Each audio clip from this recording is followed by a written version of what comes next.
Kalau bisa buktikan itu ada proyek besar ya saya nggak niru orang yang gantung di Monas gitu ya. Tapi artinya dia sanggup nggak membuktikan itu. Kemudian kalau nggak gantung kepala dia di Monas. Ya kita tunggu saja tanggal mainnya. Jangan-jangan, saya bilang jangan-jangan loh. Jangan-jangan dia ijazahnya ngaco juga. Ijazahnya Wapres? Iya. Okay. Sama saya akui. Dulu saya dengan gambar yang tadi itu. Itu juga. Mesra lah ya. Iya gitu. Mau 100 ijazah. Mau 1000 ijazah. Tidak akan membuktikan keaslian seseorang. Kalau skripsinya abal-abal, ya saya katakan abal-abal. Jadi kalau skripsi itu nggak bisa jadi sebuah ijazah, ya saya katakan.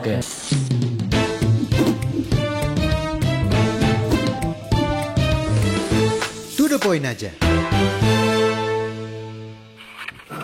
Penyelidik mendapatkan dokumen asli ijazah nih, Polri ini. Kehutanan nomor 1120 atas nama Joko Widodo dengan NIM 1681 KT Fakultas Kehutanan UGM pada tanggal polisi udah ada keputusannya nih.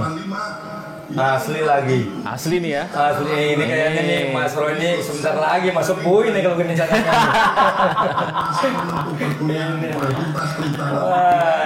meliputi bahan kertas, pengaman kertas, komplit. ini kita tinta tulisan, Kelihatannya komplit. tinta tulisan tangan, cat stempel, dan tinta tanda tangan milik dekan dan rektor dari peneliti tersebut, maka antara bukti dan pembanding adalah identik atau berasal dari satu produk yang sama. Selanjutnya, Mas, ini loh udah ada orangnya loh ini. Siap. Ini Mas Abdul, Mas. Kamu kita hari ini. Ini teman kita hari ini. Ini asli apa palsu ya? Nah, itu perlu dicek dulu. Kemana itu? Oh, baris krim. Ya, sekarang tuh kalau orang punya ijazah, yang ngecek bukan lagi universitas. Ya, jadi yang bisa ngasih legalisasi itu Baris Krim. Jadi sekarang bisa minta legalisir ke Baris Krim. Apa saja bisa. Sampai jadi meme loh itu. Oh gitu. Ini hebatnya kemarin tuh, karena yang ditampilkan tuh hanya fotokopi di belakang. Jadi sekarang orang-orang tuh kalau naik motor, naik mobil tuh kalau tanya SIM-nya mana? SIM-nya fotokopi. Duh, kok bisa fotokopi lah? Fotokopi aja asli. Oke Mas Roy. Makin rusak itu. Oke Mas Roy, terima kasih sudah datang di sini. Sama-sama. Kita Terima kasih. nanti biar asik kita ngobrol tutup nanti. Oh iya, betul. Kan namanya to the point. Cocok nih. Mas Roy itu kemarin sempat rame karena ternyata Mas Roy soal ijazah ini apa? dapat dukungan duit gede katanya. Itu namanya bohong. Kalau ini ijazah video zaman dulu banget. Nah, ketika di kantor DKI Jakarta. Ya, waktu itu ada acara dari Kementerian Olahraga yang mau didukung oleh Pak Jokowi. Saat itu juga kalau nggak salah dengan foto ini Mas Roy itu bilang ini kakak saya. Ya itu. Iya. Sekarang pertanyaannya adalah kenapa sama kakak gitu banget sih Mas? Lah kakak kok nggak dibalik pertanyaannya? Kenapa kakak sama adiknya gitu banget? Kenapa kakak sama adiknya gitu banget? Iya loh, nggak ada sebab. Iya, nggak ada akibat kalau nggak ada sebab. Tapi ini zaman masih mesra ini Mas ya? Duh, sekarang kan memang waktu itu ya, meskipun saya dulu mengatakan, kebetulan waktu itu saya masih menjadi menteri, dia masih menjadi gubernur DKI. Ya itu tadi mau ada acara namanya Islamic Solidarity Games di Jakarta. Kebetulan mau disupport sama Pak Jokowi. Ya udah kalau mau disupport ya karena usianya lebih tua ya dikatakan kakak. Masa saya panggil adik kan ya nggak mungkin. Saya pikir memang dulu seakrab itu kakak adik. Terus biasanya kakak adik kalau ujungnya berantem serebutan sesuatu. Nah itu pertanyaanku rebutan itu lain. Oh lain ya? Itu lain. Itu kakak adik yang sono. Bukan kena rebutan tadi yang proyek besar itu ya? Apaan proyek besar? Itu hoax. Benar hoax. Coba. Nah, ini coba nih. Makanya kalau ada orang itu adalah proyek uang besar. Bertahun-tahun. Berapa tahun coba itu? Nah, tuh. Kayaknya sebentar ini bau-baunya masih terasa di kursi ini. Nyebelin bener itu. Iya kan? Lah kan nyebelin. Iya. Iya kan? Ya, kemarin kan Bang Abalin datang ke sini, Mas Roy. Iya kan? Bang nyebelin ya? Dia cerita tuh katanya ada proyek besar di balik kasus ijazah Pak Jokowi katanya beliau. profesor. Iya. Katanya profesor kok bohong. Nah, ini kita mau pendapatnya nih dari Mas Roy nih, gimana nih? Kalau bisa buktikan itu ada proyek besar ya saya nggak niru orang yang gantung di Monas gitu ya. Tapi artinya dia sanggup nggak membuktikan itu? Kemudian kalau nggak gantung kepala dia di Monas. Kepalanya Iyalah. ini. Iyalah kalau memang dia bisa membuktikan itu ada proyek besar dan ada dana besar. Kami ini peneliti yang benar-benar malah cinta kampus. Saya Dr. Rismond, Dr. Tifa, itu kebetulan adalah memang S1, S2-nya asli UGM. Aslinya ditekan. Saya komunikasi, S1-nya, S2-nya Public Health UGM. Dr. Tifa S1, S2-nya kedokteran UGM. Dr. Rismond itu S1, S2-nya adalah juga elektro UGM. S3-nya di Jepang, kalau Dr. Tifa lagi menempuh S3. Ya, kalau saya S3-nya memang malah bareng dengan bukan bareng ya, satu alma mater kalau dengan nyebelin tadi gitu loh, karena UNJ kita di Universitas itu persis sama kemarin gue bilang nih, itu orang-orang top loh, tapi coba play lagi, katanya ya orang top tapi kalau nyari sesuatu ya bawa pakai apa itu kemarin ya. Jadi pokoknya makanya itu dia kalau nyari makan itu yang halal kayak gitu. Justru enggak kebalik. Saya tahu kapasitas ini orang-orang punya. Iya, tahu aku dan nonton. gitu kan. Kan saya tahu Egy, saya tahu si Roy Suryo, saya tahu yang 1, 2, 3 juga yang lain kan saya tahu. Saya mengerti, kapasitasnya saya ngerti. Kenapa tiba-tiba kayak begini? Itu pertanyaannya kan. Boleh jadi karena lingkungan. Ada cermin nggak? Kalau ada cermin mau saya taruh di depannya gitu. Kenapa itu? Ya dia harusnya bicara untuk dia sendiri dong kayak gitu. Iya kan? Benar-benar kalian. Lillahi ta'ala apa yang kami lakukan itu karena kami cinta kampus. Ya. Kami tidak rela Universitas Gadjah Mada, alma mater kami, itu melakukan hal-hal yang tidak proper. Ya. Kenapa saya bilang tidak proper? Ini benar-benar. Karena kami itu cinta kampus, maka kami pulang ke kampus waktu itu, kita ketemu dengan dekan Fakultas Kehutanan, ketemu dengan Wakil Rektor 1, Prof. Wening, ketemu dengan Dr. Ari Sujito, ya. Kita minta lihat, coba yang dikatakan skripsinya Jokowi kayak apa. Diberikan langsung oleh Wakil Rektor loh ya. Dan saya tanya waktu itu, ini skripsi aslinya? Ya. Jadi itu bukan kopi loh ya, itu skripsi. Begitu diberikan, terus kita lihat. Nah itulah akhirnya muncul temuan-temuan yang kayak sudah disampaikan saya dan Dr. Rismond. Tanda tangan dosen yang katanya dosen penguji Profesor Dr. Insinyur Ahmad Sumitro itu diragukan, bahkan yang meragukan itu adalah putrinya sendiri, Aida Greenberry. Dia bilang itu bukan tanda tangan ayahnya, namanya juga salah, ya. Bahkan lembar pengujiannya juga tidak ada, tidak ada nama Pak Kasmujo di situ. Padahal 7 tahun yang lalu, 8 tahun yang lalu, tahun 2017 itu kan maaf ini kebohongan itu kan sudah berlangsung semenjak 8 tahun yang lalu. Ketika Pak Kasmujo tiba-tiba dipanggil ya oleh Jokowi, kemudian di Fakultas Kehutanan, inilah dosen pembimbing saya, gitu kan. Terus dia bilang bolak-balik galak, gitu kan. Dan terima kasih Pak Kasmujo atas bimbingan Bapak, saya bisa menyelesaikan skripsi saya. Jadi itu coba ditanyakan kepada ahli bahasa atau ahli siapapun, pasti akan dalam pikirannya, oh Pak Kasmujo ini dosen pembimbing skripsi. Karena memang kalau pembimbing skripsi lah yang bolak-balik kayak gitu. Kalau namanya dosen pembimbing akademik tuh nggak ada bolak-balik. Nah, apalagi terakhir Mas, Pak Kasmujo, alhamdulillah ini benar-benar saya hormat kepada Pak Kasmujo. Ya, terakhir kan kemarin menanya, saya bukan dosen pembimbing skripsinya. Saya malah waktu itu masih asdos.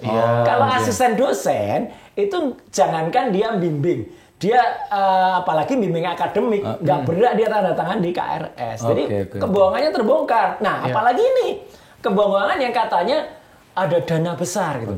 Makanya kalau ada dana besar, nah itu. Tapi profesor udah ngomong loh. Makanya kasih kaca. Ya, yang profesor atau prof yang lain atau provokator, ya kan gitu. Coba Pak Ngabalin, saya pribadi kenal beliau, ya gitu. Tunjukkan deh kalau itu misalnya Anda bisa menunjukkan itu dana besar, sama sekali nggak ada dana. Kami datang dengan uang kami sendiri, tidak ada biaya sedikit pun ya. Jangan-jangan nanti ya itu tadi, kalau memang itu Anda bisa menunjukkan dan itu tidak terbukti, ya mungkin dikasih das itu aja. Sekarang pertanyaanku saya balik, kalau misalnya dia bisa menunjukkan dan ada buktinya, silakan. Berarti apapun resikonya siap ya? Apapun resikonya siap, kalaupun ada. Ya, jangan-jangan ada dana yang diterima oleh orang-orang yang dikenal oleh itu, kemudian diambil sendiri. Jelas di kami 0%, tidak ada pun, 0 rupiah, ya, tidak ada satu pun. Tapi saya masih agak, sebetulnya kalau tadi runtutan Mas Roy menyampaikan bahwa saya ini karena cinta kampus, bla-bla. Pertanyaan saya adalah, ini asal-usulnya bagaimana sih Mas? Apakah tiba-tiba iseng, ini Jokowi jasanya palsu enggak sih? Itu asalnya seperti apa sih kok? Nah, itu. Semua sudah penasaran itu. Semua sudah terbuka sebenarnya. Ya, jadi tahun 2013 itu ada sebuah diskusi yang dilangsungkan di UII. Universitas Islam Indonesia di Yogyakarta, dihadiri oleh Jokowi, oleh Prof. Mahfud MD, kemudian ada juga Buya Syafi'i Ma'arif, moderatornya Mbak Rosi. Waktu itu diskusi, kemudian ada candaan di diskusi itu. Wah, ini IP-nya berapa nih kalau untuk capres? Gitu. Waktu itu Jokowi masih gubernur DKI. Ya. Nah, kemudian Pak Prof. Mahfud mengatakan IP saya 3,8. Wah, hebat. Nah, Jokowi mengatakan IP saya tidak ada 2. Itu perkataan dari mulutnya dia. Ya.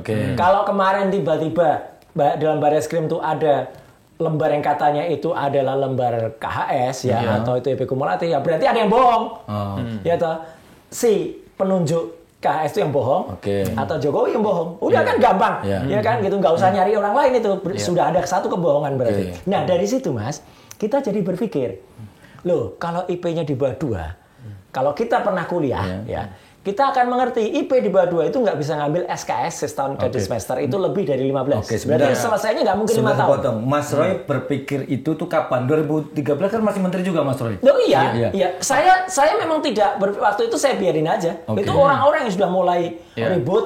Makanya di Twitter, waktu itu namanya masih Twitter ya. Sudah banyak mempertanyakan itu dan bahkan menghitung. Tadi itu kalau dia ngambilnya hanya 15 SKS-nya, berarti 1 semester itu bisa ngambil 15, maka kalau 2 semester itu 30. Untuk mencapai orang di S1 itu harus 148 sampai dengan 150-an. Lebih dari 5 tahun. Apalagi ini fakultas eksak. Bahkan di UGM itu, kalau IP kurang dari 2, itu pada level 2 tahun ke sarjana muda, dulu masih ada sarjana muda ya, itu akan dievaluasi, bahkan mungkin drop out ya, disuruh DO atau suruh pindah. Gitu loh. Makanya itu pun jadi temuan baru sekarang yang sekarang udah ada Profesor Yusuf Henuk ya, yang dia mulai melihat, loh kok kemarin itu SPP-nya hanya sampai semester keempat gitu, semester 2 gitu. SPP-nya Jokowi. Ya, yang lain mana gitu kan? Jangan-jangan dia hanya sampai semester itu gitu kan? Mungkin could be kan? Ya, patut diduga dia memang hanya sampai semester itu, kata Prof Yusuf Henuk. Tapi kembali ke tadi. Jadi ketika 2013 itu mulailah dari mulut dia sendiri isu ini sebenarnya berkembang. Karena dia memancingkan rasio atau akal sehat masyarakat, di mana harusnya kalau orang dengan IP 22 itu bisa kemungkinannya DO atau di atas 5 tahun.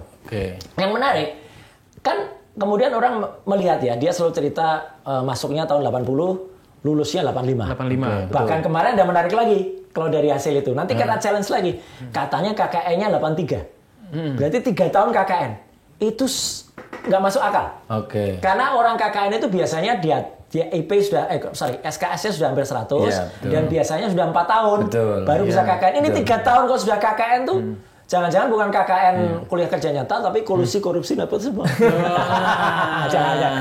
Nah, dari situ berkembanglah banyak kemudian dugaan-dugaan, ramalan. Dulu ada yang kalau di internet itu ya, kalau di Twitter tuh ada yang namanya Andini lah, siapalah dulu. Terus ada apa gosip apa, X apa, opposite apa. Saya senyum aja dulu. Sampai kepada seseorang yang serius, yang membuat buku. Namanya Bambang Trimulyono. Nah, Bambang itu membuat buku, cuman mulailah di situ sebenarnya kalau saya lihat kriminalisasinya. Orang bikin buku, ya jawab dengan buku. Tidak orang bikin buku kemudian ditahan. Itu kan tiba-tiba dia ditahan dengan pasal pencemaran nama baik, bahkan berita pencemaran nama baik dulu. Tidak kena pencemarannya karena ijazahnya tidak pernah dihadirkan di persidangan ya sampai sekarang. Tiba-tiba dia dicokok dan ditahan sampai dengan kemudian ujung-ujungnya pun ketika putusan MA di kasasi, dia malah kena penyebaran agama malah.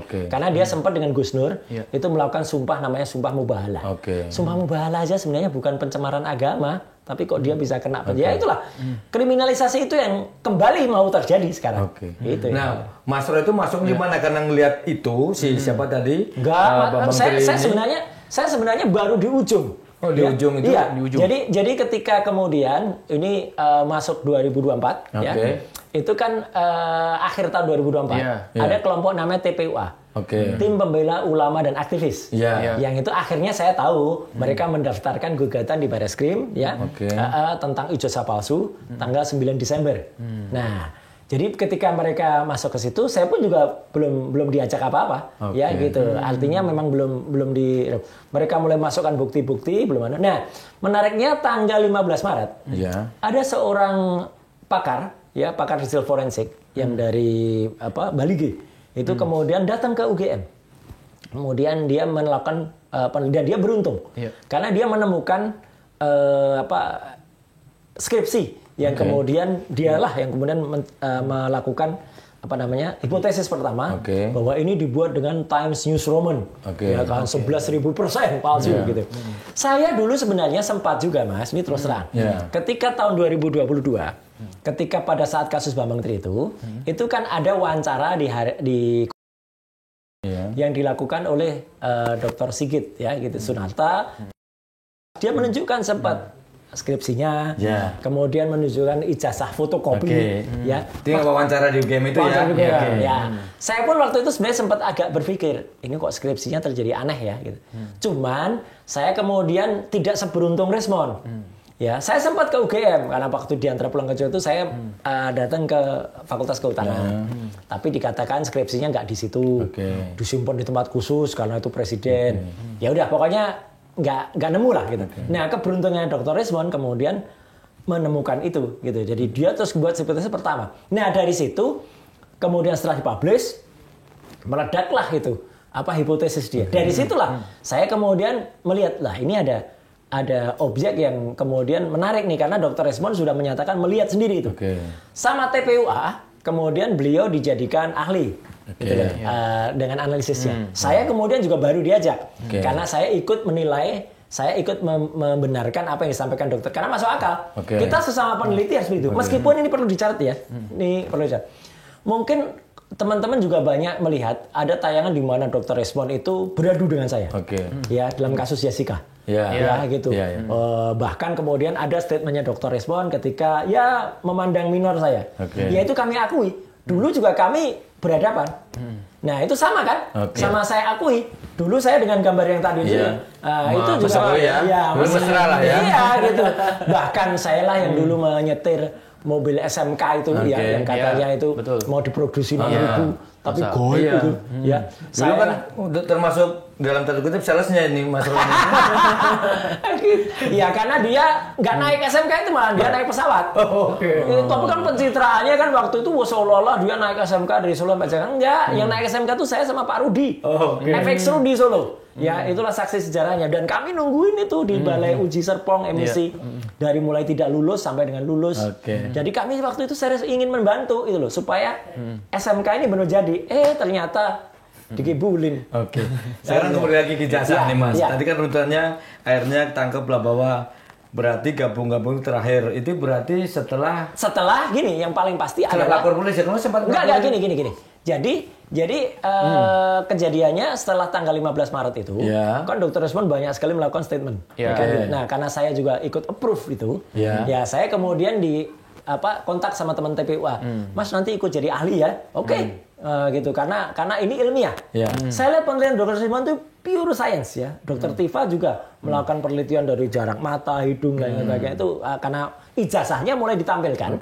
1 April itu ada postingan di X dari seseorang bernama Sandi Utama. Gitu. Nah, itulah ijazah yang saya lihat paling sempurna penampilannya. Itu yang ini ya, yang mudah-mudahan lebarannya tenang ya. Betul, gitu ya? Mudah-mudahan lebaran tenang. Ini saya tampilkan yang asli. Gitu dia bilang. Meskipun itu agak tidak proporsional motretnya, agak sedikit mirip. Tapi itu adalah dengan kualitas yang sangat bagus dan jauh di atas kualitas yang ada 2 sebelumnya. Yang ditampilkan oleh Sigit Sunarta pada saat wawancara Kompas atau ditampilkan di layar belakang ketika ada reuni Fakultas Kehutanan. Ya. Jadi di sini sebenarnya sudah mulai ada ibaratnya mulai mosaiknya. Ada statement dari Fakultas Kehutanan, ada statement dari katanya itu teman-temannya, ada kemudian reuni yang menampilkan itu, ada juga Jokowi dengan Pak Kasmujo yang dia mengatakan ini berkat bimbingan Pak Kasmujo. Nah itu akhirnya menjadi satu keinginan bersama. Kita pengen lihat betul bukti yang sudah dilihat oleh Dr. Resmond. Jadi TPUA melakukan surat ke UGM untuk datang tanggal 15 April. Nah, disitulah Mas. Nah, ini yang kalau ini sekali jawaban saya untuk Pak Ngebelin tadi ya gitu. Sama sekali nggak ada kami datang ke Jogja itu ya saya pulang kampung rumah saya Jogja. Tidak ada Rp1 pun atau Rp0 lah. Kalau Dr. Tifa juga begitu, Dr. Resmond juga dia jauh-jauh datang dari Bali ke Jogja. Kami datang dan kami ketemu itu ya di situ. Nggak ada janjian kita mau ketemuan nanti di mana-mana. Kita sampai situ, kita cek, dan ternyata ya ini yang aneh ya menurut saya. Justru rombongan TPUA itu dihambat di perjalanan. Dihambat supaya bisnya nggak nyampe. Dengan cara ada kecelakaan, tapi kecelakaan di tol itu sebenarnya kecelakaan ya biasa lah ada kecelakaan, tapi sebenarnya bisa lewat. Cuman semua di stop supaya nggak bisa lewat. Aneh juga ini. Tapi ngomong-ngomong sini dihambat, terus Mas Roy udah sampai UGM duluan. Udah. Dan karena waktunya itu jam 8, itu sesuai dengan UGM, maka kemudian UGM kayak mau terburu-buru. Pokoknya ini siapa dulu lah. Nah aneh juga ini Mas. Jadi sebenarnya kan kuota untuk diterima itu kan 5 orang. Di situ ada juga hadir sebenarnya. Ada Prof. Amin Rais. Siapa nggak kenal beliau. Guru besar UGM juga. Kemudian ada Pak Sukri Fadoli. Itu TPUA juga tapi Jogja. Dua ini nggak boleh masuk. Yang boleh masuk cuma bertiga. Siapa aja? Akhirnya saya, Dr. Resmond dan Dr. Tifa. Yang boleh ya udah, ya kami aja yang masuk. Di dalam dilihatin ijazahnya. Enggak, ngapain ada ijazah? Dan inilah yang sekali lagi saya bilang, UGM jangan bohong deh gitu ya. Karena UGM itu habis itu kompres. Kami sudah memperlihatkan semua bukti-bukti, ada 34 bukti. Nggak ada satu pun yang diperlihatkan. Jangankan seperti Barreskrim perlihatkan gambar, enggak. Nah sekarang saya jadi bingung nih. Mas Roy sebelumnya juga belum melihat ijazah. Nah terus Mas Roy itu ijazahnya siapa yang Mas Roy teliti sebelumnya selama ini? Itu ijazah yang dijaminkan, yang dipastikan asli oleh kader PSI. Ya namanya Dian Sandi. Yang diupload itu? Yang diupload di X. Iya. Tapi by upload itu apa by fisiknya? By upload. By upload. Tuh, kenapa saya berani? Berarti foto. Kenapa saya berani? Satu, sangat logis. Karena ceritanya dia bikin utas terlebih dahulu. Ya, dia cerita, dia punya kedekatan, gini, orang yang paling dipercaya. Sehingga itu mengesankan, ini dapat dari Jokowi. Meskipun akhirnya, dalam sebuah podcast, saya ketemu dia, akhirnya dia ngaku kalau itu bukan dari Jokowi, gitu. Dan nggak apa-apa, nggak ada soal kita menganalisis itu karena itu dipastikan asli oleh dia. Kedua, kualitasnya lebih bagus dari yang lain. Dan itu masuk dalam kriteria bisa dianalisis.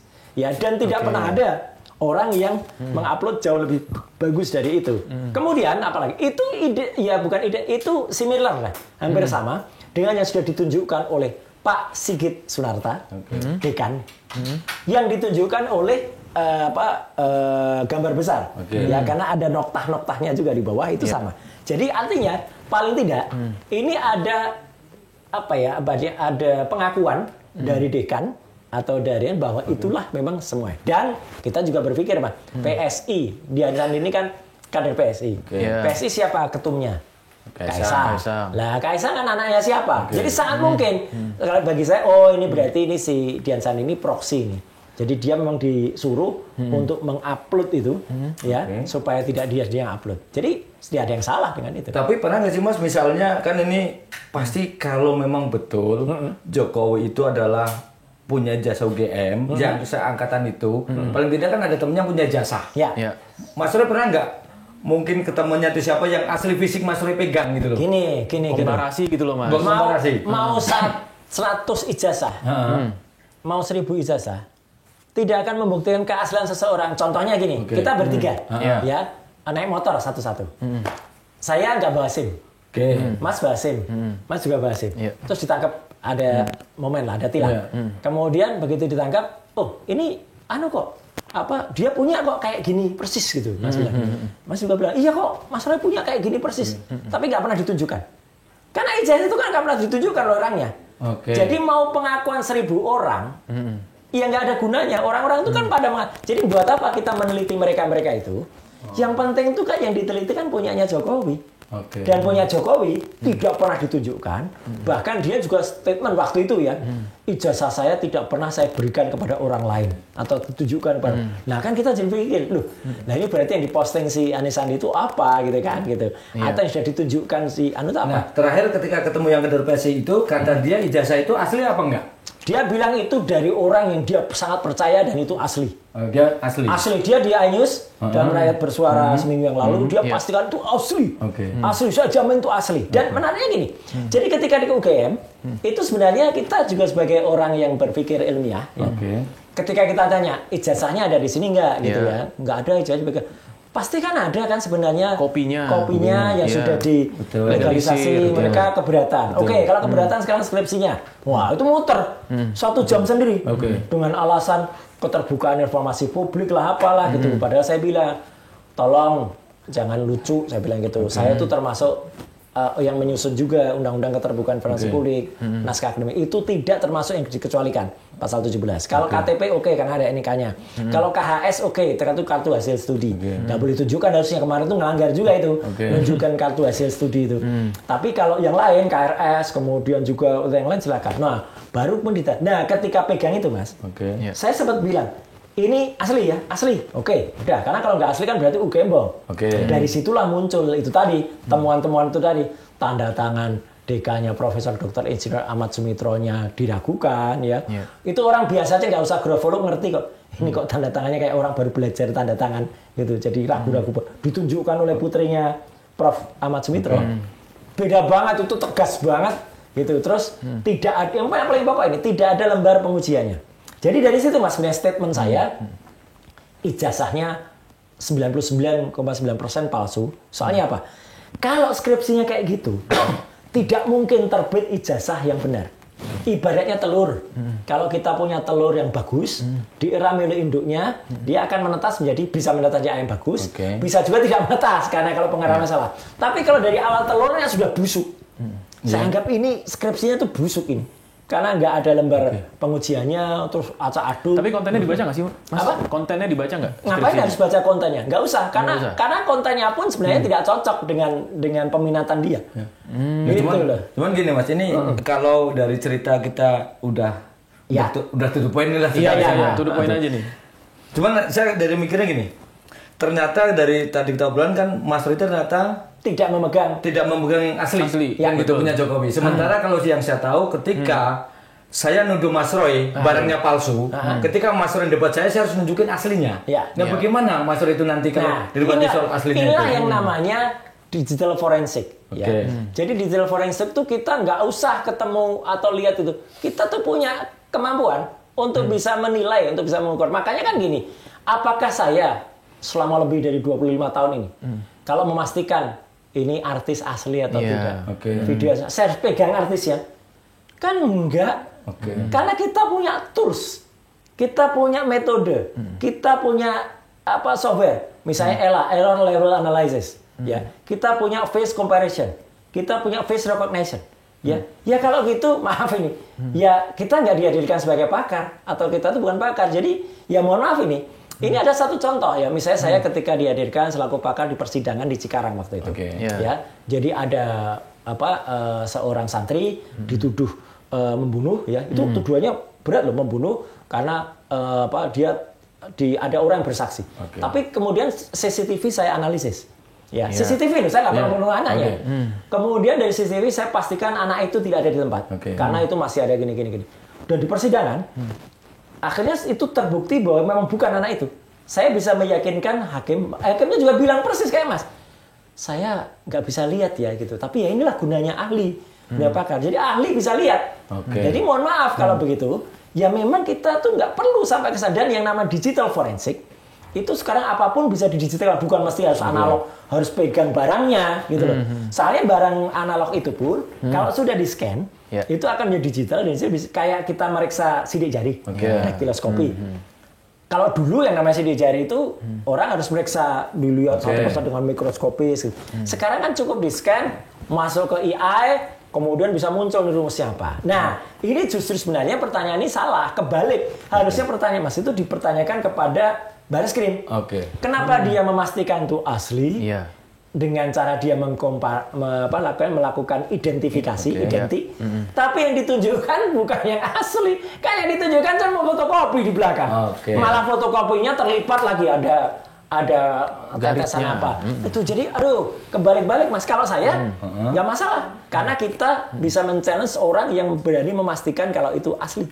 Berarti artinya sampai detik ini apa yang disampaikan polisi, Polri, Bareskrim itu asli, Mas Roy kita challenge, kita tanya kenapa? Satu, ya sesuai dengan peraturan Kapolri dan ini hasil diskusi saya dengan Pak Arianto, staf Kapolri, kemudian dengan Pak Susno, ya dan terbukti bahwa memang prosedur itu sebenarnya tidak runtut gitu. Karena apa? Karena itu tidak sesuai dengan peraturan Kapolri, meskipun tidak ada yang dilanggar katanya. Memang tidak dilanggar, tapi itu tidak transparan. Yang transparan itu Mas, gelar perkara itu ngundang semua pihak, bahkan ngundang pakar. Barang buktinya digelar. Mas kan semua masyarakat deh, coba lihat. Kalau yang nama gelar perkara, misalnya kilometer 50, ini sajamnya, ini pistolnya, ini atau maling motor aja, ini motornya, ini anunya. Lah kemarin apa barangnya?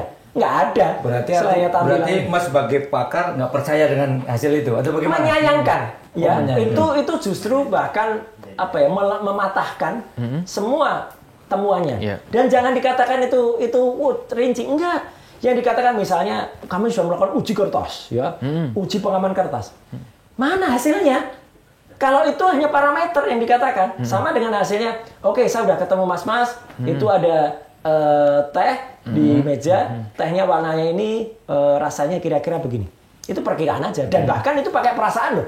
Jadi dia bilang skripsinya sudah kita pegang dan itu terasa ada cekungan. Ini hasil uji laboratorium, Pak, hasil uji perasaan.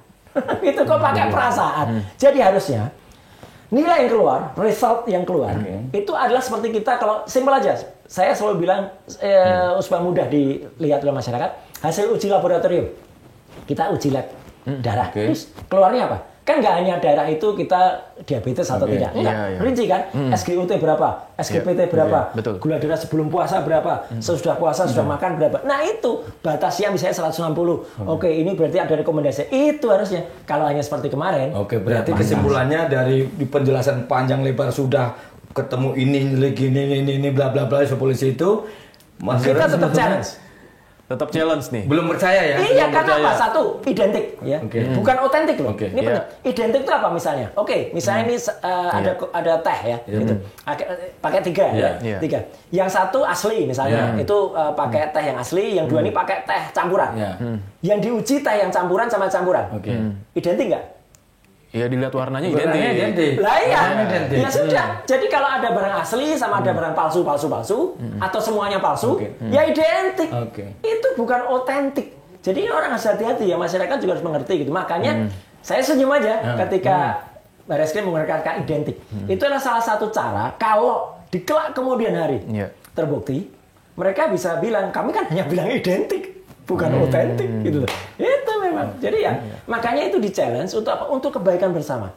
Untuk kebaikan kepolisian. Polisi menjalankan gelar perkara khusus seperti yang diminta oleh TPU terakhir ya, supaya dia benar-benar transparan dan terbuka sehingga kemudian apalagi kalau itu disita lagi ijazahnya, tunjukkan bahkan yang namanya gelar perkara itu atau uji ilmiah itu ada ahli lain yang boleh juga men-challenge dan meneliti. Kalau ijazah itu, silakan diteliti. Kita meneliti, itu baru cakep. Bukan hanya seperti itu. Berarti maksudnya kalau kita orang Jawa, berarti polisi itu istilahnya apa sih? Yang penting wis kerja sih gitu. Nah, itu kita apresiasi.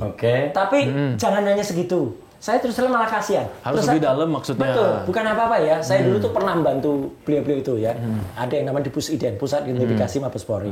Bahkan yang disebut oleh Pak Susno GSILEK ya, yang ada di Semarang. Saya ngajar di sana dulu, gitu loh, di GSILEK itu tahun 2004. Ya gitu. Jadi supaya polisi itu melakukan metode secara SCI. science crime investigation dengan clear. Jadi kan sekarang kan gini, kalau ada pencuri ketangkep, kan kalau dulu cara kuno pencuri itu ya maaf lah, apakah diinjak pakai kaki meja. Sekarang enggak, cukup dengan metode SCI ya, itu bisa ketahuan ya, oh itu sidik jarinya, kemudian bisa CCTV-nya. Lah kemarin itu kan hanya pengakuan orang. Lah kalau orang-orangnya termasuk ternaknya Mulyono, ya dia akan bilang bantu semua. Kita nggak tahu siapa-siapa yang sudah disaksi. Kita juga punya uji itu, bahkan ada penelitian dilakukan teman ITB ya, itu elektro ITB yang detail banget. Dia sudah melakukan penelitian, dia orang percetakan dulu, sudah diwawancara oleh Mas Refli Harun. Dia malah bisa menunjukkan ijazah 1120 miliknya Jokowi. Tidak identik dengan 1117 dan 1115. 1115 dan 1117 itu yang asli, itu identik. Yang ini nggak identik. Nah, jadi kan artinya ada hasil yang lain. Kita sebagai masyarakat ilmu pengetahuan harus terbuka dengan ini. Jangan kemudian menutup mata, kita disuruh percaya dengan hasil yang sifatnya naratif. Tapi bagi ini agak banyak yang bingung tuh Mas, pada nanya. Ini ketika rame-rame ijazah palsu, Jokowi belum respon, dorong-dorong polisi untuk bongkar. Terus ada yang lapor ke polisi dan sebagainya. Sekarang polisi sudah bongkar, udah katanya asli. Ini juga tidak dipercaya juga. Jadi ini harus siapa yang dipercaya kan? Gini. Gitu. Kita dorong karena kita percaya kepada institusi namanya Markas Besar Kepolisian Indonesia, Badan Reserse Kriminal, Bareskrim Mabes Polri, apalagi punya Puslapor, Pusat Laboratorium Forensik. Tapi ya jangan gitu caranya. Satu, ya, laporan TPO itu saya tadi cerita 9 Desember 2024.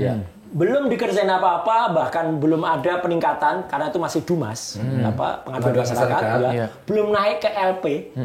Laporan polisi aja belum ada yang dipanggil. Baru setelah Jokowi lapor di Polda Metro Jaya tanggal 30 April dan itu langsung gercep muncul LP, muncul sprint peneliti bukan penyelidikan. SP Lidik ya. Itu kan hebat banget.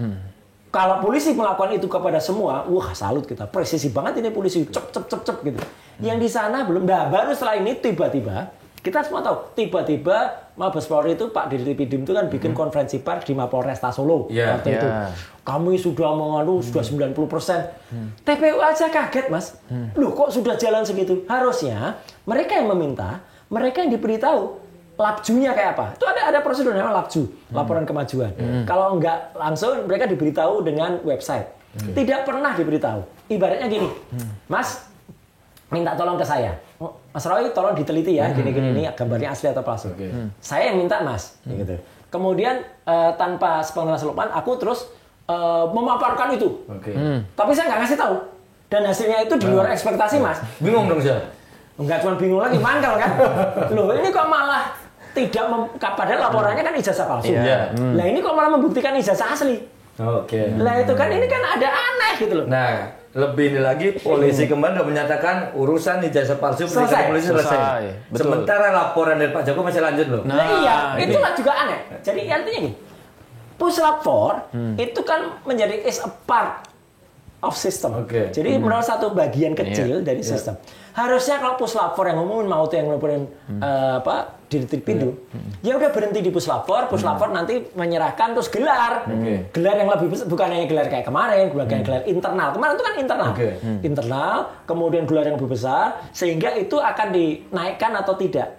Tidak kemudian di stop. Nggak ada penyetopan masih di penyelidikan. Betul, tapi di balik penyetopan pasal-pasal yang dilakukan jalan loh. Ada pasal yang 345 kalau nggak salah. Makanya gini. Itu lebih dari 5 tahun loh. Makanya gini. Ini kan ada hal lain yang kemudian yang Mas tadi cerita di Polda Metro Jaya. Kan laporannya Jokowi itu dia melaporkan RS, TT, ES gitu. Dan RS-nya salah satu media itu langsung nulis Roy. Bahkan lucunya kemarin tuh sebelum kita podcast itu kan ada RS lain yang diperiksa, yaitu respon Sianipar.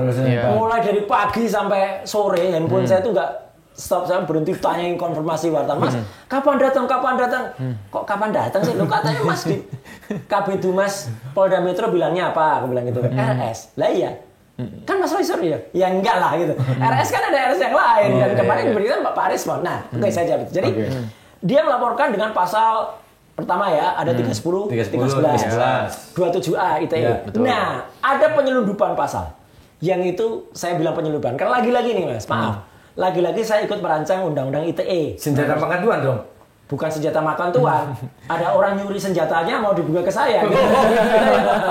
orang itu nyuri senjata. Iya, nggak ngerti gunanya. Nggak ngerti gunanya. Nggak kira-kira senjatanya. Nah, makanya nggak ngerti gunanya. Kemudian mau ditusukkan ke yang buat. Itu kan menurut saya very crazy kan. Makanya itulah kami lapor ke Komnas HAM. Jadi mirip-mirip cerita Empu Gandring. Betul, karena pasal kalau orang melakukan transaksi elektronik. Saya transfer 1 juta, saya ubah menjadi 10 juta. Itu saya kena. Atau orang transfer bukti palsu dikatakan asli loh itu. Nggak kayak Sandi. Itu. Dia kalau itu memang bukan asli, dia bilang asli, langsung dia kena. Pasal itu jahat, ya ini saya bilang jahatnya. Itu ancaman hukumnya 8 tahun dan 12 tahun. Jadi kalau itu diselundupkan, mau ini terbukti atau tidak nanti di persidangan, polisi punya alasan subjektif untuk menahan. Inilah menurut saya jahatnya luar main. Mas Roy udah siap dengan kena pasal itu. Suatu saat tiba-tiba lagi jalan diambil. Bukan siap dan tidak. Ada orang yang pakai pasal ini nggak benar ya, orang ini di-challenge dulu, ditantang dulu lah. Nggak boleh seenaknya warga Indonesia mau dipidanakan oleh orang yang katanya sudah bukan siapa-siapa, padahal dia masih Dewan Pengarah dan Antara, ya masih melekat dia sebagai pejabat negara, ya dengan fasilitasnya dan dengan prioritas yang luar biasa. Tiba-tiba mau, kalau saya sih, saya senyum aja ya. Tapi kan ada 2 sosok wanita di situ. Ada Dr. Tifa, ada juga Bu Kurnia Triroyani. Tega banget gitu loh. Gitu kepada ibu-ibu dengan menyelundupkan pasal itu. Jadi ini biar masyarakat juga menilai lah. Gitu lah. Benar-benar kalau hukum itu tidak diterapkan dengan benar, itu bisa kayak gini. Ibaratnya orang cuman katakanlah nyuri ayam, ya bukan cuman ya, nyuri itu salah. Tapi dia digunakan pasal pembunuhan pemilik ayam. Nah, itu kan ini kan nggak ada hubungannya. Cuman karena pasal pembunuhan itu di atas 5 tahun, dia ditangkap duluan. Itu kan jahat. Itu berarti mungkin ya menduga aja gitu. Ada unsur apa ya? Target ya. Iya, kalau itu sih boleh orang mengatakan dia biar masyarakat menilai. Ada unsur target, ada unsur. Tapi Mas Roy sendiri ngerasa nggak ditarget dengan pasal itu masuk, selundupan itu masuk? Loh jelas kalau itu selundupan itu masuk ditarget. Cuman kan gini, saya sih berpraduga baik aja lah. Masa sih orang yang katanya ramah, katanya baik hati, katanya saya ini sedih loh gitu. Tega juga dia gitu melakukan itu. Tapi ya terserah aja ya gitu. Menurut saya biarkan sekali lagi biarkan masyarakat menilai, dan di atas masyarakat, di atas hablum minanas hubungan manusia dengan manusia, ada hablum minallah hubungan dengan Allah.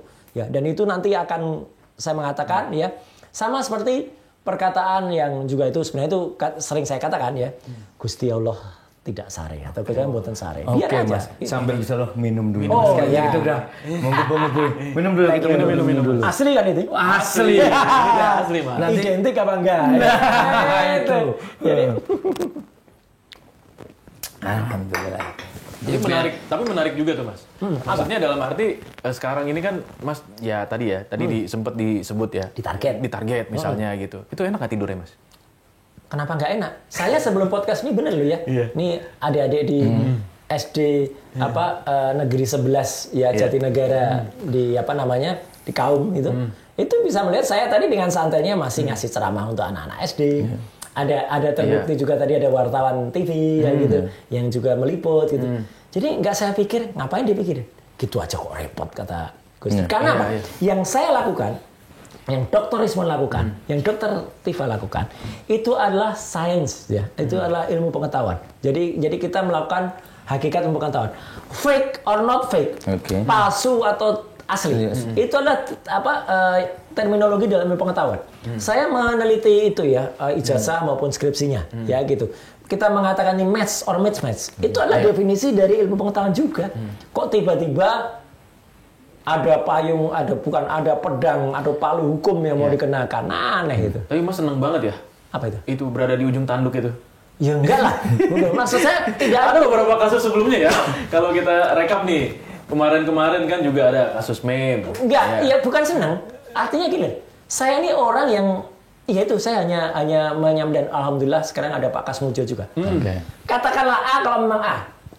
Katakanlah benar kalau memang benar, kalau tidak saya gitu. Jadi nggak ada soal. Jadi ketika kemarin itu misalnya ada Wah, dulu ada rekaman, itu udah kasus lama sekali, 20 tahun yang lalu. Rekaman telepon antara Pak Habibie dan Pak Andi Galip.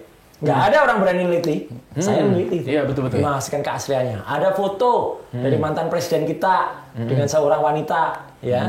Saya lah juga meneliti sampai ke klisenya. Ada anggota dewan melakukan ini, ada artis melakukan ini, berjibun lah. Kalau memang A ya kita katakan A, kalau B ya katakan A. Berarti kita kembali ke soal tadi apa pasal skripsi. Bukan kalau skripsinya abal-abal, ya saya katakan abal-abal. Jadi kalau skripsi itu nggak bisa jadi sebuah ijazah, ya saya katakan. Kalau memang terlebih itu berarti yang diteliti bukan ijazah. Oke, mana ijazahnya? Kita teliti dan saya sanggup menyatakan sebenar-benarnya kalau itu ternyata memang benar. Kalau itu tidak ya tidak, tapi sepanjang ijazahnya nggak ditampilkan dan janjinya tampilkan di persidangan. Nah itu masuk ke persidangan nih. Ketika 2 kali persidangan, Mas. Nah mungkin nggak pernah datang dia. Kemarin mungkin karena dia yang posisinya digugat atau sekarang kan beliaunya yang menggugat nih. Ketika besok di persidangan dia mau menunjukkan bukti apa Mas senjata untuk melawan pembuktian itu? Bukan senjata untuk melawan. Berani nggak benar-benar? I don't think so. Yakin nggak kalau benar-benar dia tunjukkan itu di persidangan? Kalau ditunjukkan, itu akan membuka semuanya untuk kemudian kita teliti. Teliti itu asli atau palsu. Kalau memang itu ternyata teliti, Mas Roy siap dengan segala resikonya. Siap dengan segala resiko. Kalau itu memang asli, akan saya katakan asli. Kalau itu memang palsu, ya kita katakan palsu. Kalau itu misalnya asli, saya bertanyakan, loh, ijazahnya kok bisa terbit dengan skripsi yang seperti itu? Aneh. UGM harus bersaksi dengan skripsi yang tidak ada lembar pengujiannya, tanda tangan pengawasannya dia meleset, ya. Kemudian juga tidak ada nama Pak Asmujo meskipun akhirnya diralat. Ketikanya juga ya pokoknya itu nggak proper lah, acak-adut kayak gitu. Kok bisa terbit? Ini kan jangan-jangan loh ya, patut diduga inilah disebut aspal, asli tapi palsu. Jadi ada pihak yang bisa menerbitkan saya itu, atau yang bersangkutan mungkin memang pernah masuk dengan bukti, ada koran dulu Skalus Kasu KR, ya memang mungkin masuk. Ada foto ketika dia pecinta alam di Silvagama, meskipun itu ceritanya lucu juga, katanya Gunung Kerinci tapi muter kemana, arahnya salah juga, jumlahnya salah, lembar pembayaran SPP ternyata hanya sampai semester keempat, KKN-nya kok bisa 3 tahun masih KKN? Tiba-tiba muncul ijazah, itu pun kita challenge. Nah, ini dengan challenge lagi. Mas Roy dengan tadi agak macam keanehan lah, skripsi yang kayak ini, KKN yang secara juga ini. Tetapi ada juga pembandingnya ketika kita ngomong secara realita adalah Jokowi itu waktu itu sudah jadi wali kota 2 kali. Artinya setiap kali mendaftar berarti kan ada validasi dong. Itu lolos. Gini. Gitu. Nah, terus gubernur lolos. Terus presiden 2 periode. Nah, ini apakah iya Mas orang segitu banyak itu memang berkomplotan gimana? Tanyakan sebenarnya ke KPU yang memang benar-benar ada. Mantan KPU yang pernah ketemu di talk show mengaku juga kalau sebenarnya KPU itu hanya melakukan bukan identifikasi, tapi hanya melihat ini sudah dilakukan legalisasi atau belum. Itu aja. Itu KPU yang mana? Solo? Ya, Jakarta Pusat. Ya mungkin Jakarta jangan-jangan asumsi karena pernah lolos di Solo kali. Nah, gini, Solo pun sekarang dilihat data di KPU, hilang. Aneh ya? Aneh kan? Jadi ini Dr. Taufik ketika menggugat ini, itu kemudian mengecek ke verifikasi di KPU di Solo. Nggak ada data-datanya. Datanya Pak Jokowi itu hilang? Iya. Lah. Makanya. Bagaimana ceritanya? Makanya itu. Data itu hilang. Dan ada orang yang sempat, ini ada buktinya, screenshotnya. Dan ada orang yang sempat men-screenshot itu hanya dia ditulis SD, SMP, SMA kosong. Kemudian hanya universitasnya aja ada terus Fakultas Kehutanan. Banyak bukti-bukti yang aneh, Mas. Boleh nanti minta screenshotnya ya? Oh iya. Ada ya? Iya. Kalau ada bukti misalnya. Kalau ada bukti misalnya, itu kan pernah ada di buku alumni UGM. Bukti buku alumninya SMA-nya SMA Jogja. Bukti-bukti itu muncul setelah ada gugatan dari TPUA itu atau memang sejalan sudah sebelumnya. Sebelumnya ada dan tapi banyak kan baru muncul di media sosial itulah, kan karena baru ketahuan. Kayaknya kok perlahan-perlahan gitu. Memang seminggu ini gini, gitu. Ya itulah tangan-tangan Tuhan yang membuka. Siapa yang bisa membuka Nyon Sewu Pak Kasmujo? Mulut Pak Kasmujo. Beliau berkata jujur, saya bukan dosen pembimbing skripsi. Saya master dosen. Kalau tidak dibukakan oleh Allah, Siapa yang membuka putrinya Pak Ahmad Sumitro? Ya, Aida Greenberry mengatakan itu Pak Ahmad Sumitro, saya tahu persis apa yang beliau lakukan dan dia menunjukkan itu kalau bukan itu. Siapa yang membuka? Kalau ternyata UGM itu pernah saya katakan di Rakyat Bersua di iNews, kalau pernah harus mengganti sejarah setelah wafatnya Pak Ahmad Sumitro, setelah wafat 13 tahun untuk riwayat dekan, dan kemudian lupa bahasa Inggrisnya belum diganti, baru diganti beberapa waktu yang lalu. Jadi kan kayak gitu kan ya memang. Ya ini tangan-tangan siapa yang ngatur? Saya pun juga tergerak ini, juga tidak ada yang menggerakkan sama sekali. Yang menggerakkan adalah rasio kita, pikiran kita, dan itu saya percaya betul, itu adalah dari Allah Subhanahu Wa Taala. Jadi sekali lagi dari luar negeri itu nggak ada ya? Mana ada dari luar negeri? Ya, itu benar-benar nyebelin deh. Ya gitu. Saya tantang potong kepala atau gantung di Monas lah kalau bisa nunjukin itu.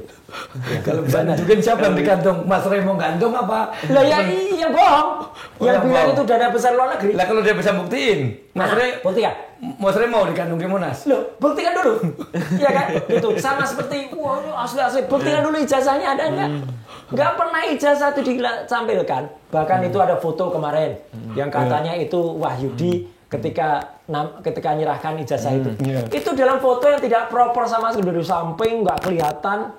Kemudian sehingga itu kesengajaan supaya tidak diteliti. Gitu loh. Dan kenapa sekali lagi kalau memang itu benar sudah pernah diuji di lab 4 ya. Kan pernah di-scan resolusi tinggi. Itu dong yang ditampilkan, bukan malah menampilkan lagi fotokopi. Sehingga anak-anak sekarang tuh kalau pergi ya cukup bawa fotokopi SIM dan STNK aja. Toh itu sudah Mas, ini asli gitu. Tadi ini kayaknya serem sebenarnya, agak bla bla bla. Tapi yang saya penasaran adalah ini makin ramai tentang ijazah, apalagi polisi kemarin sudah mengeluarkan yang klaimnya itu adalah asli. Pertanyaan saya bukan ke situ. Mas Roy sebenarnya ketika jalan tuh apa suka kehidupan diteror atau apa nggak sih Mas? Ada tukang bakso nggak sih Mas? Di depan rumah Mas? Tiba-tiba ada. Oh saya hobi bakso. Siapa tahu tiba-tiba ada tukang sepatu baru. Saya pernah gini. Saya percaya penuh ya, bukan pernah. Saya percaya penuh kepada Tuhan yang Maha Kuasa, Allah Subhanahu Wa Taala. Makanya saya juga masih santai kok. Kemana-mana juga. Ini saya juga nyopir sendiri. Padahal dari Jatinegara, dari mana, dari Manggarai. Aktivitas aman, maksudnya sehari-hari normal. Normal. Keluarga bagaimana? Suka ngeluh, takut atau apa sih? Ya itulah sebenarnya keluarga saya. Alhamdulillah ya, istri saya tuh orang yang benar-benar tough ya, benar-benar kuat, teguh. Dan kami juga percaya, ya sekali lagi, insya Allah lah banyak orang baik ya. Dan makanya ketika ada pepatah mengatakan, sing waras ngalah, saya bilang enggak. Yang waras nggak boleh ngalah. Nanti kalau yang waras yang ngalah, nanti yang edan yang berkuasa. Ini nggak boleh ada orang-orang edan ini masih berkuasa gitu loh. Jadi saya percaya penuh itu ada bahwa pernah terjadi pada Dr. Rizwan. Mobilnya dipecah, bannya disilet, ya. Baru-baru ini apa sudah beberapa waktu yang lalu. Tapi setelah, sangat terkait. Itu barbar betul, itu jahat betul. Makanya itu yang dilaporkan juga ke Komnas HAM gitu loh. Karena itu sudah jahat.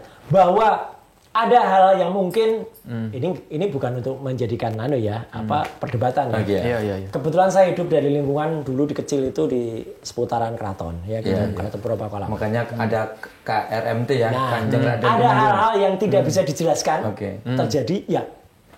Iya, terjadi. Karena orang juga tahu semua lah gitulah. Yang namanya Gelembuk Solo itu terjadi. Ya, tapi ya saya senyumin aja deh gitu, kayak gitu, nggak apa-apa. Yang jahat tetap jahat, yang batil tetap batil. Berapa kali di Gelembuk santet itu? Saya nggak bilang santet loh ya. Saya senyum aja, ya jadi biarin aja. Loh, santet itu kan pakai tele apa istilahnya itu? Telepati ya? Itu teletabis. Sini telematika, kan kalau ketemu jadi teletabis kan? Makanya itu, insya Allah balik ke orangnya. Ya gitu. Insya Allah balik dan orangnya udah mulai kelihatan sekarang. Orang bisa menilai kok. Udah mulai kelihatan sekarang. Siapa itu? Bukan. Udah mulai kelihatan. Yang ngirim maksudnya nih Mas? Yang ngirim. Iya. Siapa yang ngirim? Ya udahlah, kelihatan lah. Nah, inisial aja inisial. Kalau menurut orang-orang yang udah makin kelihatan tremor. Oh, cluenya itu. Tapi masih belum masuk ya? Iya. Udah, nggak usah dimasukin. Waduh, tapi ntar lu nggak bisa tidur loh. Iya. Kepikiran. Oh, jadi udah mulai kelihatan nih. Iya. Oh, jangan-jangan berarti ternyata yang ada proyek jangan-jangan orang itu. Nah, iya. Makanya ya udahlah, kita percaya kepada sekali lagi, kita percaya kita makhluk beragama. Kita percaya Tuhan yang Maha Kuasa, percaya Allah Subhanahu Wa Taala, ya, percaya bahwa ya itu tadi. Kalau memang yang kita lakukan itu nggak ada niat, orang mau ada niat jahat, orang mensrea, siapa yang punya mensrea?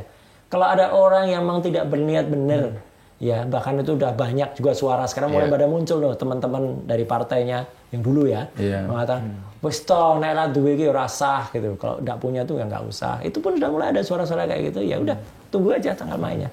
Dan saya percaya sekali lagi, ya, kalaupun sesuatu terjadi ya pada saya, pada Dr. Rismon, pada Dr. Tifa, pada Bu Kurnia, pada Parisal Fadila, insya Allah akan ada roy-roy yang lain, ada respon-respon yang lain, ada Tifa ya.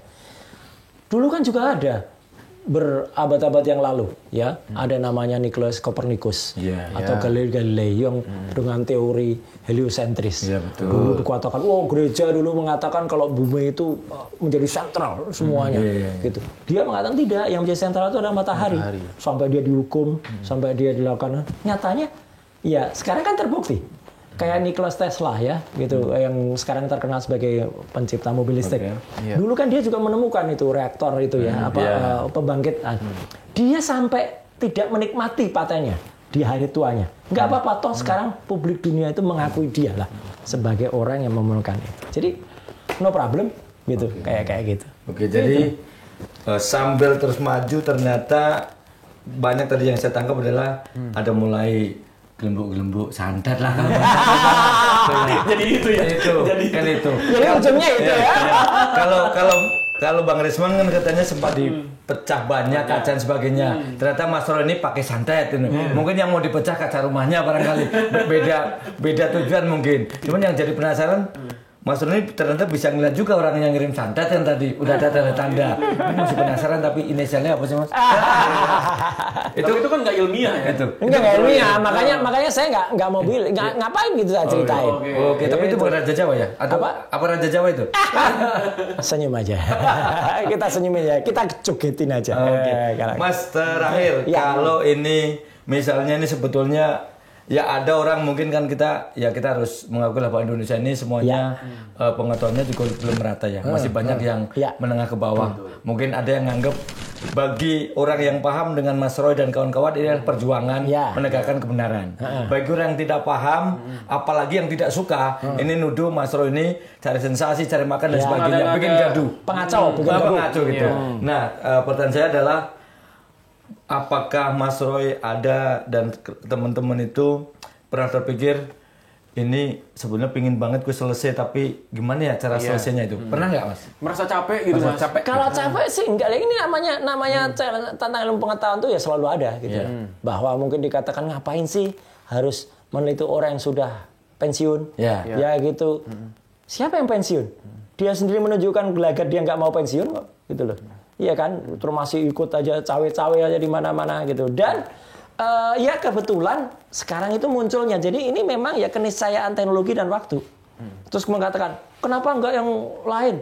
Yang lain jujur. Misalnya Pak Harto, ngapain diteliti? Pak Harto itu jujur mengatakan dulu sekolahnya SR atau sekolah rakyat. Bung Karno, jelas Bung Karno itu kuliahnya di Technische Hogeschool Bandung atau itu ITB. Kemudian Habibie jelas Jerman. Bu Mega, jujur, Bu Mega itu meskipun pernah kuliah di Unpad, tapi tidak selesai, meskipun sekarang ada gelar doktor profesornya. Tapi dia kan udah pakai ijazah SMA saya aja gitu. Nah, jadi ini kata kuncinya memang kejujuran dan kenegarawanan.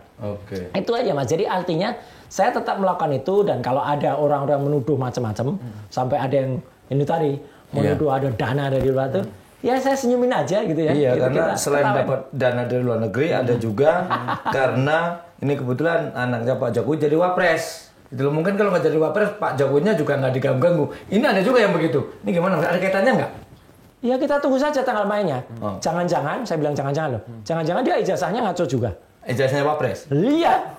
Iya kan? 2 tahun sekolah di SMA Santo Solo. Hanya 2 tahun SMA. Pindah ke SMK Kristen Solo 2 tahun lagi. Tiba-tiba ke Singapura. Tiba-tiba muncul di MDIS Management Development Institute of Singapore. Ijazahnya keluarnya Bradford. Padahal kalau Bradford asli ya seperti yang tunjukkan itu harusnya Bradford dari UK. Nanti ada tanggal mainnya itu.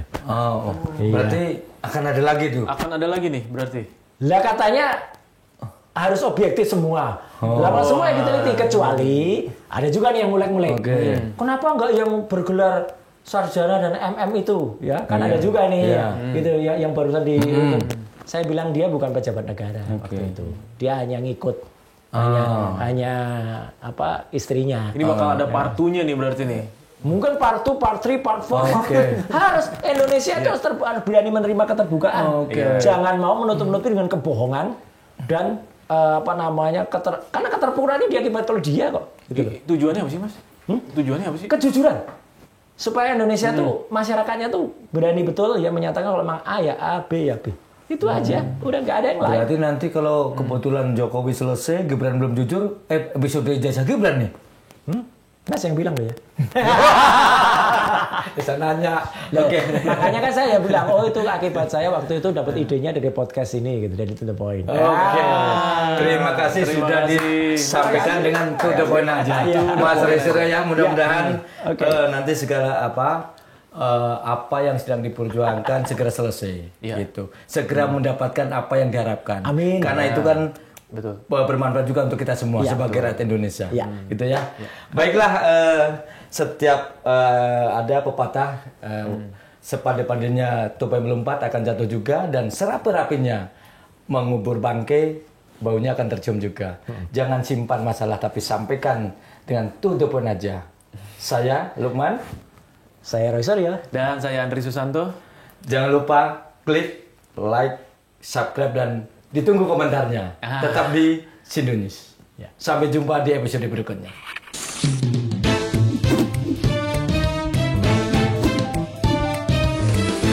To the point aja.